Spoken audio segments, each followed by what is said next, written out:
যেটা পৃথিবীর অন্য কাউকে দেয় না, যেটা হিন্দুদের কাছে নাই, খ্রিস্টানের কাছে নাই, ইহুদির কাছে নাই, নাসারার কাছে নাই, শিখেদের কাছে নাই, ঈসাইয়ের কাছে নাই, অন্য কোন ধর্মে নেই।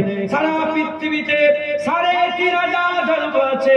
এই 3.5 ধর্মকে আল্লাহ পাক অন্য কোন ধর্মকে দেয় না, যেটা কেবলমাত্র শুধুমাত্র আল্লাহর মনোনীত দ্বীন। ইন্নাদ দীনা ইনদাল্লাহিল ইসলাম, আল্লাহর মনোনীত দ্বীন ইসলামের মানুষকে আল্লাহ দিয়েছেন।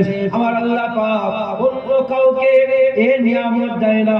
দাড়ি সবাই পেয়েছে, সিজদা সবাই পেয়েছে, রুকু সবাই পেয়েছে, কিয়াম সবাই পেয়েছে, তাসাউফ বসা সবাই পেয়েছে, দান খায়রাত সবাই পেয়েছে, সব জিনিস সব পেয়েছে। ঈমান সবাই পায়নি, ঈমান সবাই পায়নি। আমার আল্লাহ পাক আমরা মুসলমান, আমাদের ঘরে আমার আল্লাহ ঈমান দান করে দিয়েছে। আল্লাহ আমাদের ঈমান দিয়েছে। আর গলা বসে আছে, বুঝতে পেরেছেন? হয়তো একটু বিরক্ত হবেন আপনারা, কিছু মনে করেন না।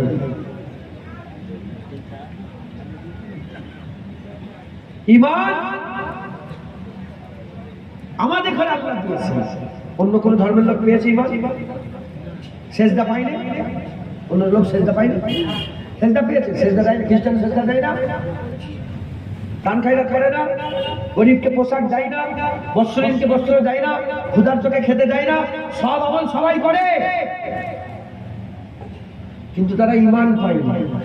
এই ঈমান না পাওয়ার জন্য তাদের এই আমল কোনো কাজে আসবে না। আল্লাহ আমাদের ঈমান দিয়েছে, যদি ঈমানের সাথে আমল করি ইনশাআল্লাহ আল্লাহ বাদলা দেবেন, জাযা দেবেন।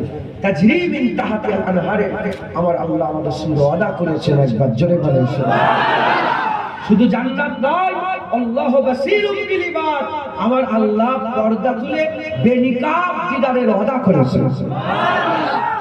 মুসলমান ছেলেরা, এর বিরুদ্ধে মুজিরা, তাহলে আমার আল্লাহ আমাদের দুটো জিনিস দিয়েছে, আমলও দিয়েছে, ঈমান দিয়েছে, আমলও দিয়েছে, ঈমান দিয়েছে।